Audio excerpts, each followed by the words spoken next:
Hi everyone, this is Varun Bajpai, your mathematics mentor.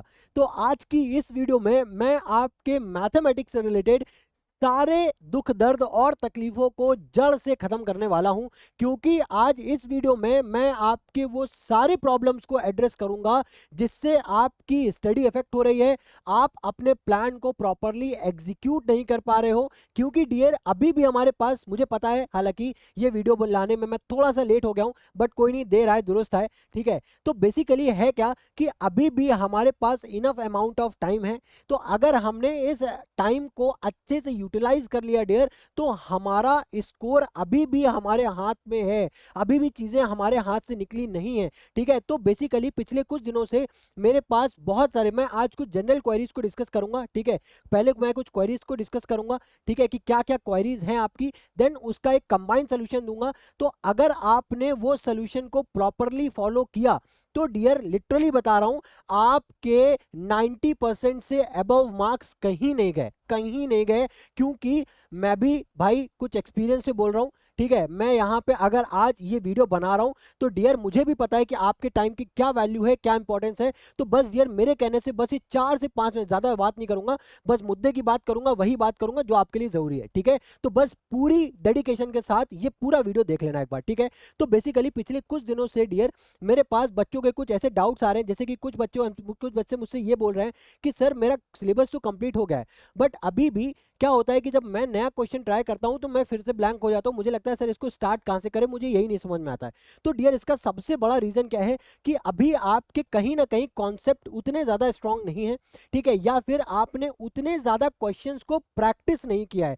हो सकता है आपने वीडियोस तो बहुत ज्यादा देखी हो, ठीक है, बट आपने हाथ से प्रैक्टिस नहीं किए। तो डियर, मैथमेटिक्स में अगर आपने हाथ नहीं चलाया तो डियर कितनी भी वीडियोस क्यों ना देख लो, कितना भी अच्छा टीचर क्यों ना पढ़ा दे, आपको घोल के क्यों ना पिला दे, लेकिन अगर आपने अपने हाथ से प्रैक्टिस नहीं की तो डियर आप एग्जाम में जैसे ही आपको नया क्वेश्चन मिलेगा आप ब्लैंक हो जाओगे।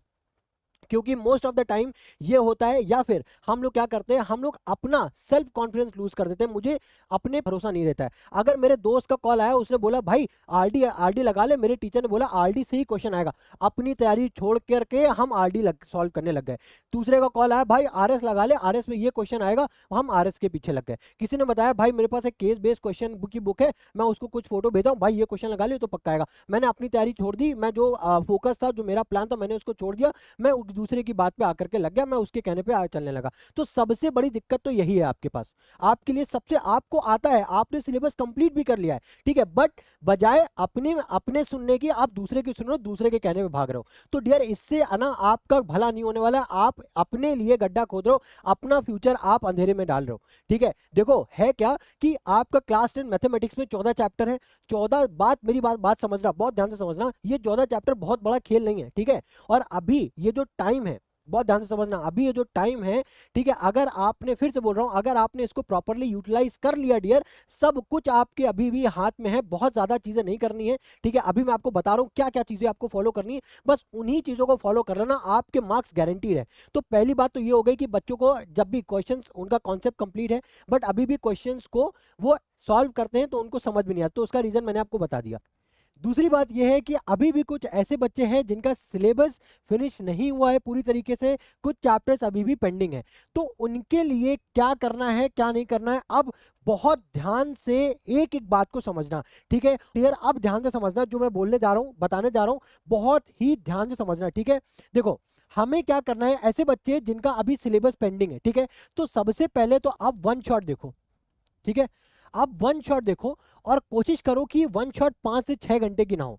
क्योंकि डियर अब का ये जो समय है ये बहुत ही ज्यादा इंपॉर्टेंट है, ठीक है। कहने को मैं 5 घंटे, 6 घंटे, 7 घंटे पढ़ा दूंगा, क्योंकि मैं हूं टीचर, मुझे हर चीज आती है, मुझे एक बार पढ़ लो, 4 घंटे, 4 बार पढ़ लो, 5 बार पढ़ लो, बट आपका टाइम वैल्यूएबल है डियर, मेरी बात समझना, बहुत ध्यान से समझना। हो सकता है आपको ये बात कड़वी भी लगे, लेकिन डियर ये बात समझो, अगर आपके कॉन्सेप्ट स्ट्रांग नहीं है तो 5-6 घंटे दे करके उसको क्लियर करने की जरूरत नहीं है। आप कोशिश करो कि 1 से 2 घंटे में, मैंने जैसे अपने चैनल पे 1 से 2 घंटे में सारे कॉन्सेप्ट क्लियर कराएं, आप उससे अपना कॉन्सेप्ट क्लियर करो, साथ ही साथ कुछ क्वेश्चन भी प्रैक्टिस कराएं, आप क्वेश्चन प्रैक्टिस करके कॉन्सेप्ट को सारे ब्रशअप कर लो।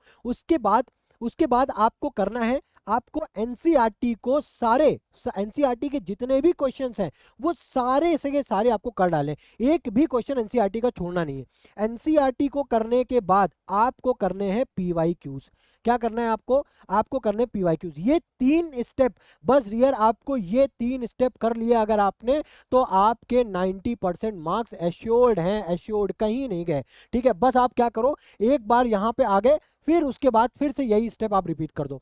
कितनी बार हो सके आप इसी पैटर्न को आप रिपीट करो डियर, आपको कहीं और जाने की जरूरत नहीं है। आपको कितना भी इंपॉर्टेंट क्वेश्चन क्यों ना दे दे, आपको दिमाग से ये बात निकालनी ही नहीं है कि बस मुझे ये 3 चीजें करनी है। एक बार यहां से मैंने अपना कॉन्सेप्ट क्लियर कर लिया, अब उसके बाद मुझे वीडियो नहीं देखनी है, अब मुझे एनसीईआरटी और पीवाईक्यूज के ही क्वेश्चंस को प्रैक्टिस करना है, बार बार प्रैक्टिस करना है। ध्यान से समझ लेना, ये बात बहुत ज्यादा इंपॉर्टेंट है। ठीक है, अब जो ऐसे बच्चे हैं जिनका सिलेबस हो चुका है, बट अभी उनको क्वेश्चंस प्रैक्टिस करने हैं, तो आप क्या करो, आपको भी यही करना है। आपको भी क्या करना है, आपको भी एनसीईआरटी से ही स्टार्ट करना है।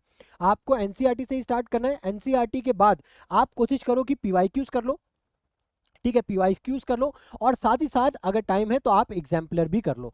ठीक है, एग्जाम्पलर भी कर लो, क्योंकि आपके पास, आपने ऑलरेडी चीजें करी हुई हैं, आपके पास टाइम है डियर, तो आप इन चीजों को कर सकते हो। ठीक है, तो बस आपको इतना ही करना है। क्यों बार बार 50 चीजों के पीछे भागते हो? आपको रिजल्ट एक से भी नहीं मिलता है भाई, एक चीज को पकड़ो ना, उसी के पीछे बार बार भागो, कैसे नहीं मिलेगी भाई? आप ये बताओ, क्लास 10th है, ये क्लास 12th नहीं है, ये बात समझो। क्लास 10th में चीजें इस तरीके से हो जाती हैं, लेकिन इतनी भी आसान नहीं है ना? जब आप चीजों को प्रॉपर मैनर में फॉलो करोगे, प्रॉपर चीजों को एक स्ट्रैटेजिक मैनर में आप फॉलो करोगे, एक प्लान को एग्जीक्यूट करोगे, तभी आपको उसका रिजल्ट मिलेगा। अदरवाइज आप कहीं भी कितना भी क्वेश्चन सॉल्व कर लो, कितनी भी चीजें क्यों ना कर लो, आपको रिजल्ट नहीं मिलने वाला है। ये बात मेरी बहुत अच्छे से समझ लेना। ठीक है, तो अगर ऐसे बच्चे जिनका भी कॉन्सेप्ट क्लियर नहीं है, आपको क्या करना है, वन शॉट देखने, आपको मेरे ही चैनल पे 14 डेज 14 चैप्टर सीरीज मिल जाएगी। आप वहां से कॉन्सेप्ट क्लियर करो, एनसीईआरटी करो, पीवाईक्यूज करो। अगर थोड़ा सा आपको लगता है लेवल और आप कर रहे हैं, कॉम्पिटेंसी बेस्ड क्वेश्चन सीरीज है, वहां से भी क्वेश्चन आप कर सकते हो।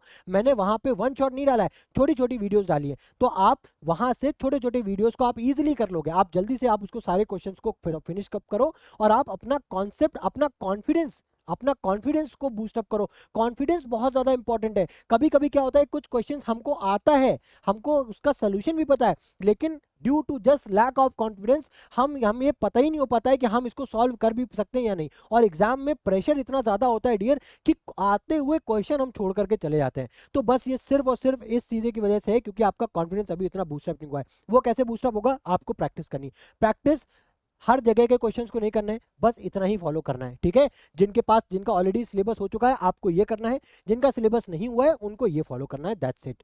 ठीक है, तो आई होप ये वीडियो में आपको जितनी भी बातें मैंने आपके साथ शेयर की, आपको बहुत अच्छे से समझ में आ गई होंगी। और स्टिल अगर आपको कोई डाउट है तो आप कमेंट सेक्शन में मेंशन करो। अदरवाइज मैं यहाँ पे कमेंट में अपना नंबर, कॉन्टैक्ट नंबर नहीं डाल सकता, बट आप मुझे इंस्टाग्राम आईडी पे मुझसे मैसेज करो, मैं वहां पे आपको नंबर शेयर करूंगा। आप मुझे डायरेक्ट कॉल करो, मैं आपको जो भी पर्सनल गाइडेंस हो सकती है, जो भी मेरे एंड से जो बेस्ट ऑफ द बेस्ट हो सकता है डियर, मैं आपके लिए करने के लिए तैयार हूं, मैं खड़ा हूं। बट आपको अपने एंड से पहले एफर्ट मारना पड़ेगा, तभी मैं आपकी हेल्प कर पाऊंगा डियर। ठीक है, तो आशा करता हूं कि ये वीडियो आपको बहुत ही ज्यादा हेल्पफुल लगी होगी, और मैं ये विश करता हूं, मैं प्रे करता हूं कि जैसे आपके सारे पेपर्स अच्छे गए हैं, उसी तरीके से मैथ्स का पेपर भी आपका बहुत अच्छा जाए, आप उसमें फोड़ करके आओ। ठीक है, तो मिलते हैं डियर जल्दी ही आपके साथ नेक्स्ट वीडियो में। Till then good bye, thank you.